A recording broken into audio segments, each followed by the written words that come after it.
When police found 42-year-old David Morrison lying in a pool of blood with over 20 stab wounds covering his body, they called the coroner, not an ambulance. No one survives an attack that brutal. The amount of blood, the number of wounds, the complete stillness of the body all pointed to death. But as the medical examiner knelt beside what everyone assumed was a corpse to begin preliminary assessment, she saw something impossible. David's chest moved with a shallow, struggling breath. Against every medical probability, the victim who should have been dead was clinging to life by a thread so thin it seemed ready to snap at any moment.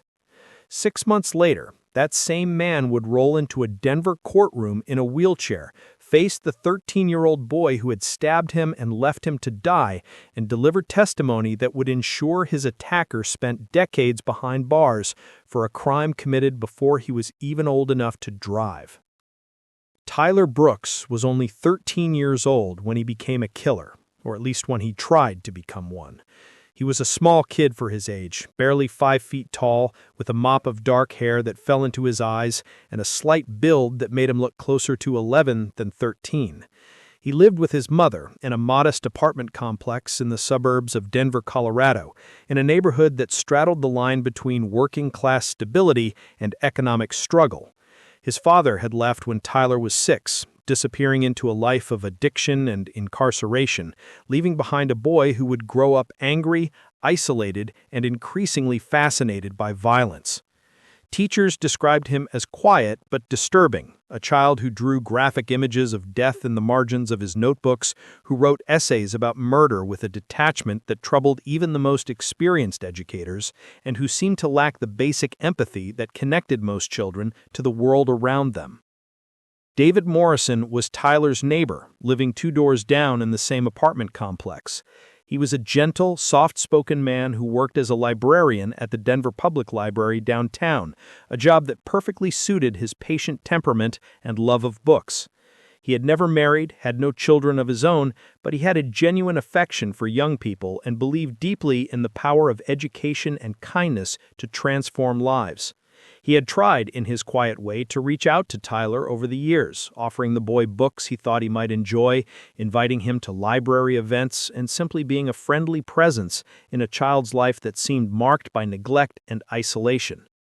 David had no way of knowing that his kindness would be interpreted as weakness, that his gentle nature would mark him as a target in the twisted logic of a disturbed child's mind. The attack occurred on a Saturday afternoon in late October, when the autumn air was crisp and the neighborhood was alive with the ordinary rhythms of weekend life. David had just returned from his weekly grocery shopping, his arms full of bags as he struggled to unlock his apartment door. Tyler had been watching from his own doorway and had been planning this moment for weeks, building up the courage or perhaps the nihilistic detachment necessary to cross the line from violent fantasy into brutal reality. He had stolen a kitchen knife from his own apartment, an 8-inch blade that he had hidden in his jacket, and he had waited for the perfect moment when David would be vulnerable and alone. As David balanced his grocery bags and fumbled with his keys, Tyler approached with the knife concealed against his leg. There was no conversation, no warning, no moment of confrontation where David might have talked him down or called for help. Tyler simply raised the knife and began stabbing, driving the blade into David's back, his sides, his chest, attacking with a frenzy that seemed to come from nowhere and everywhere at once. David dropped his groceries and fell to the ground, trying desperately to defend himself, raising his hands to ward off the blows, but the attack was relentless and overwhelming. He tried to scream, but the blade had punctured his lung, and all that came out was a wet, gurgling sound as blood filled his airways. Tyler stabbed David 23 times, 23 separate wounds, each one potentially fatal, delivered by a child who weighed barely 90 pounds and stood less than 5 feet tall. The knife punctured David's lungs, lacerated his liver, severed arteries, and caused massive internal bleeding. When Tyler finally stopped, his arms exhausted and his clothes soaked in blood, David lay motionless on the ground, his eyes closed, his breathing so shallow as to be imperceptible. Tyler stood over him for a long moment, looking down at what he had done, and then, with chilling calmness, he walked back to his apartment, changed his clothes, put the bloody garments in a trash bag, and hid the knife in the back of his closet. He was certain David was dead, certain he had gotten away with murder, and in his 13-year-old mind he felt something that disturbed him even as he experienced it: satisfaction. But David Morrison was not dead. The human body's will to survive can be extraordinary, and David's body, even as it bled and failed, continued to fight for life. A neighbor, returning from an afternoon walk, discovered him lying in the hallway outside his apartment door. She screamed and immediately called 911, and within minutes paramedics arrived to find a scene that looked like a slaughterhouse. The amount of blood was staggering, pooled around the victim's body and splattered on the walls and floor. The lead paramedic, a 20-year veteran named Carlos Martinez, would later testify that he initially believed David was deceased, that the sheer number and severity of wounds made survival seem impossible. But as they prepared to call for the coroner, Carlos detected a faint, thready pulse in David's neck. It was barely there, a whisper of life that could stop at any second. But it was enough. They immediately began emergency treatment, establishing an airway, starting IV fluids, applying pressure to the worst of the bleeding wounds, and rushing him to Denver Health Medical Center with lights and sirens blazing. The trauma team that received him gave him less than a 5% chance of survival. His injuries were catastrophic. Both lungs had been punctured and had collapsed. His liver was lacerated and bleeding internally. He had lost more than half of his blood volume, and he had multiple stab wounds to his heart's protective sac that had nearly penetrated the heart itself. Dr. Rachel Kim, the trauma surgeon who operated on David for 11 hours that night, would later describe the surgery as one of the most challenging of her career. They had to repair damage to multiple organs, stop bleeding from severed blood vessels, remove blood clots that had formed in his chest cavity, and basically reconstruct a body that had been systematically destroyed. Multiple times during the surgery, David's heart stopped, and the team had to perform chest compressions and defibrillation to bring him back. But somehow, impossibly, David Morrison survived the night, and then the next day, and then the next week. He remained in a medically induced coma for 2 weeks as his body slowly began the long, agonizing process of healing. The investigation began within hours of the attack. Detective James Murphy, a veteran investigator with the Denver Police Department, arrived at the scene to find a hallway that looked like something from a horror movie. The amount of blood, the number of stab wounds, the brutality of the attack all suggested extreme rage or psychopathy. Murphy began canvassing the building, interviewing neighbors, looking for witnesses or anyone who might have seen something suspicious. Multiple residents mentioned Tyler Brooks, the quiet boy who lived 2 doors down from David, noting that he often hung around in the hallways and had seemed particularly interested in David's comings and goings. When Detective Murphy knocked on the door of the Brooks apartment, Tyler's mother answered, exhausted from a double shift at the warehouse where she worked. She seemed genuinely shocked by the news of the attack on David and immediately called for Tyler, who emerged from his bedroom with a carefully neutral expression. Murphy's trained eye immediately noticed small details that didn't fit. Tyler's hands were red and chapped, as if recently scrubbed aggressively. There was a faint smell of bleach coming from the apartment, and Tyler's eyes, when they met the detectives, showed no emotion, no shock, no concern for his injured neighbor. Murphy asked if he could speak with Tyler alone, and the boy agreed with an eerie calmness that immediately raised red flags. Tyler sat on the couch, his small legs not quite reaching the floor, and answered questions with rehearsed smoothness. He claimed he had been in his room all afternoon playing video games, that he hadn't heard anything unusual, and that he was sad to hear about Mr. Morrison because he was always nice. But Murphy noticed that Tyler never asked about David's condition, never showed curiosity about what had happened, and seemed more focused on controlling his narrative than expressing genuine concern. Murphy asked if he could look in Tyler's room, and Tyler's mother, who had been listening from the kitchen, gave permission. What they found was chilling. Hidden in the back of Tyler's closet, wrapped in a towel, was a kitchen knife with blood still visible in the grooves of the handle. In a trash bag under Tyler's bed were clothes stained with what appeared to be blood. And on Tyler's computer, found during a subsequent search with a warrant, was a browsing history filled with searches about how to kill someone, how much blood a person could lose before dying, and whether a person could survive multiple stab wounds. Tyler Brooks was arrested that evening, just hours after the attack. He was read his rights in language simplified for a juvenile, and he invoked his right to remain silent almost immediately, clearly having prepared for this possibility. His mother, devastated and in shock, secured a public defender, and Tyler was placed in juvenile detention pending charges. The district attorney's office faced a difficult decision: how to charge a 13-year-old with what amounted to attempted murder of the most brutal kind.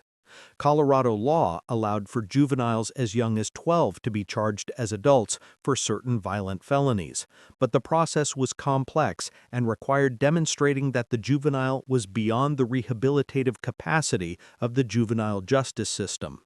Assistant District Attorney Jennifer Walsh, who had handled the Sophie Martinez poisoning case years earlier and had developed expertise in prosecuting violent juveniles, was assigned to the case. She reviewed the evidence, the brutality of the attack, the premeditation evident in Tyler's internet searches, and his complete lack of remorse, and she made the decision to file a motion to transfer Tyler's case to adult court. For 3 months, as David Morrison fought his life in the hospital, undergoing multiple surgeries and beginning the long process of physical therapy, the legal battle over Tyler's case played out in juvenile court. The defense argued that Tyler was a troubled child who had acted impulsively, that he could be rehabilitated with proper treatment and counseling, and that sending a 13-year-old to adult court was excessive and cruel. The prosecution countered with the evidence of planning, the extreme brutality of the attack, and expert testimony from psychologists who had evaluated Tyler and found him to exhibit significant psychopathic traits, including lack of empathy, superficial charm, and an inability to accept responsibility for his actions. Judge Michael Torres, who presided over the transfer hearing, faced one of the most difficult decisions of his judicial career. Tyler sat in the courtroom looking impossibly small and young, his feet dangling from the chair, his face carefully composed to project innocence and vulnerability. But Judge Torres had read the case file, had seen the crime scene photos, had reviewed Tyler's internet search history and his chilling drawings, and most importantly, had listened to Dr. Kim's testimony about the injuries David Morrison had sustained and his ongoing struggle to survive. After 3 days of hearings, Judge Torres ruled that Tyler Brooks would be tried as an adult for attempted first-degree murder, assault with a deadly weapon, and attempted homicide. Meanwhile, David Morrison was engaged in his own battle, not in a courtroom, but in a hospital room, and later in a rehabilitation center. The physical damage from the attack was extensive and permanent. The stab wounds to his lungs had left him with reduced respiratory capacity, meaning he would struggle with shortness of breath for the rest of his life. Nerve damage in his arms and hands, where he had tried to defend himself, left him with limited mobility and chronic pain. Most devastating was the psychological trauma, the nightmares, the hypervigilance, the crushing anxiety that came from knowing that a child, a boy he had tried to help, had tried to murder him. But David was a survivor in every sense of the word, and with the support of physical therapists, counselors, and a community that rallied around him, he began the slow process of reclaiming his life. 4 months after the attack, David was able to leave the hospital, though he required a wheelchair for mobility and would for several more months. He had lost significant weight, his face was gaunt, and his eyes held a sadness that hadn't been there before, but he was alive. And when Jennifer Walsh approached him about testifying at Tyler's trial, about facing his attacker in court, David didn't hesitate. "That boy tried to kill me," he said quietly, "and he needs to know that he failed and that there are consequences for what he did." The trial began on a cold February morning, 7 months after the attack. The courtroom was packed with media, members of the community, and advocates on both sides of the juvenile justice debate. Tyler entered the courtroom in a suit that was too large for his small frame, his hair neatly combed, his face carefully neutral. He had been coached by his defense attorney on courtroom demeanor, but there was something in his eyes, a coldness that was impossible to hide completely, that suggested the facade was exactly that. The prosecution's case was methodical and overwhelming. Jennifer Walsh presented the physical evidence, the knife with Tyler's fingerprints and David's blood, the bloody clothes hidden in Tyler's room, the internet search history documenting his research into killing. She called the paramedics who described finding David barely alive in a pool of blood. She called Dr. Kim, who walked the jury through the extent of the injuries and the multiple surgeries required to save David's life. She presented the crime scene photos, graphic and disturbing images that made several jurors visibly uncomfortable and showed the sheer brutality of the attack. But the centerpiece of the prosecution's case, the moment everyone was waiting for, was David Morrison's testimony. The courtroom fell into complete silence as the doors opened and David was wheeled in, still in a wheelchair, still visibly recovering from his injuries.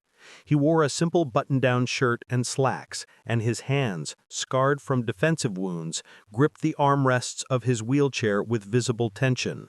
Tyler, at the defense table, went rigid, his carefully composed expression cracking for just a moment to show something that might have been shock or fear or perhaps the dawning realization that his victim had survived. Jennifer Walsh approached David gently, understanding the trauma he was about to relive. "Mr. Morrison, thank you for being here today. Can you tell the jury what happened on October 23rd? David's voice was quiet but steady as he recounted the attack. He described returning from grocery shopping, fumbling with his keys, and then suddenly feeling an explosion of pain in his back. He described falling, trying to defend himself, feeling the knife enter his body again and again, and trying to scream but being unable to make sound as his lungs filled with blood. His testimony was matter-of-fact, almost clinical, but the horror of what he was describing was palpable in the courtroom. "What point did you lose consciousness?" Walsh asked. "I don't remember losing consciousness," David said. "I remember lying on the ground, unable to move, unable to breathe, and I remember thinking that I was going to die there. I remember the sounds of footsteps walking away, and I remember thinking that whoever had done this was just going to leave me there." "Did you see who attacked you?" "Not during the attack," David said. "It happened too fast and it was from behind, but I know who it was." Walsh paused for dramatic effect. "How do you know?" "Because before I passed out, I heard a door close nearby, and because when I was in the hospital, the police told me about the evidence they found, the knife from his apartment, the clothes with my blood, the searches on his computer about how to kill someone." David's eyes for the first time moved from the prosecutor to the defense table, locking onto Tyler with an intensity that made the boy look away. "And because I remember now in the hospital having dreams or maybe memories of that boy, Tyler, standing over me, watching me die." The impact of David's testimony was devastating. Here was not an abstract victim, not a body in crime scene photos, but a living, breathing human being who had survived against impossible odds and who was bravely facing his attacker to ensure justice was served. The defense's case rested on a single argument. Tyler was a child, a troubled child who had acted without fully understanding the consequences of his actions, and he deserved a chance at rehabilitation rather than decades in adult prison. They called psychologists who testified about Tyler's difficult childhood, his absent father, his overwhelmed mother, his social isolation and bullying at school. They argued that his brain was not fully developed, that he lacked the capacity for impulse control that adults possess, and that with proper treatment in a juvenile facility, he could potentially be rehabilitated. But the prosecution's rebuttal was simple and powerful. Jennifer Walsh pointed out that Tyler's internet searches, conducted over weeks, proved premeditation and planning. She noted that after the attack, Tyler had hidden evidence and shown no remorse, suggesting he understood perfectly well that what he had done was wrong. And she reminded the jury that David Morrison, a kind man who had only ever shown Tyler kindness, had nearly died, and that the only reason they were having a trial for attempted murder instead of murder was because of David's extraordinary will to survive and the skill of the trauma surgeons who had saved him. The jury deliberated for 6 hours before returning with their verdict. Tyler stood as the foreperson read the results: guilty on all counts: attempted first-degree murder, assault with a deadly weapon, and attempted homicide. Tyler's face remained neutral, but his hands, gripping the edge of the defense table, were white-knuckled with tension. At the sentencing hearing 3 weeks later, David Morrison was again present, this time able to walk with a cane rather than use a wheelchair, a visible sign of his recovery and resilience. He provided a victim impact statement that brought tears to many in the courtroom. He spoke of the physical pain that he still experienced daily, the scars that covered his torso, the reduced lung capacity that left him breathless after simple activities, and the psychological trauma that had transformed him from a trusting, open person into someone who was constantly vigilant and afraid. But he also spoke of forgiveness, of his hope that Tyler might someday understand the gravity of what he had done, and of his determination not to let this attack define the rest of his life. Tyler was given the opportunity to speak, and his statement was brief and jarring in its lack of remorse. "I'm sorry that I got caught," he said, his voice flat. "I'm sorry that my life is ruined. I'm sorry that everyone thinks I'm a monster." He did not apologize to David, did not acknowledge the pain he had caused, and his words only reinforced the jury's verdict and the judge's impending sentence. Judge Sarah Williams, in her sentencing remarks, spoke directly to Tyler.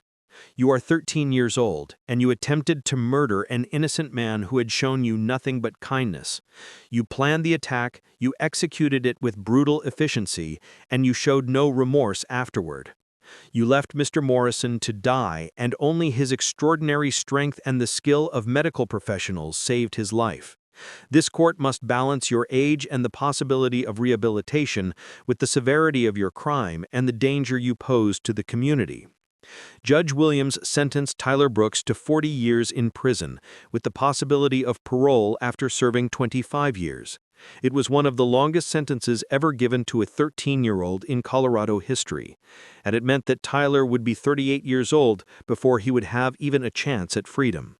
As bailiffs led him from the courtroom, Tyler turned one final time to look at David Morrison, who sat in the gallery supported by friends and family.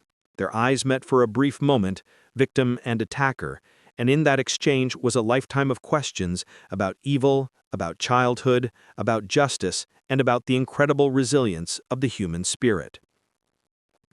David Morrison would continue his recovery, slowly regaining mobility and strength, though he would never fully return to the person he had been before the attack. He would eventually return to work at the library part-time, finding solace in books and in helping others, though he would carry the physical and emotional scars of that October afternoon for the rest of his life. He became an advocate for violent crime victims, speaking at schools and community centers about the long-term impacts of violence and the importance of early intervention for troubled youth.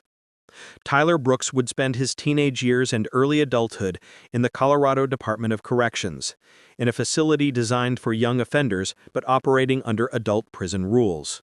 He would have access to education, counseling, and rehabilitation programs, though whether he would ever develop the capacity for empathy and remorse that he had lacked remained an open and troubling question. Some experts believed that intensive therapy over decades might help him understand the enormity of what he had done. Others believed that the fundamental void where his conscience should have been could never be filled, that he would remain a danger for the rest of his life. The case sparked intense debate about how society should handle violent juvenile offenders, about the balance between punishment and rehabilitation, about whether a 13-year-old can truly be held to the same standard of accountability as an adult. There were no easy answers, no clear solutions, only the stark reality that Tyler Brooks had tried to murder David Morrison, that David had miraculously survived, and that both of their lives had been irrevocably changed by those few minutes of violence. For David Morrison, rolling into that courtroom in a wheelchair and facing the boy who had tried to kill him was an act of extraordinary courage, a refusal to be silenced or erased by violence.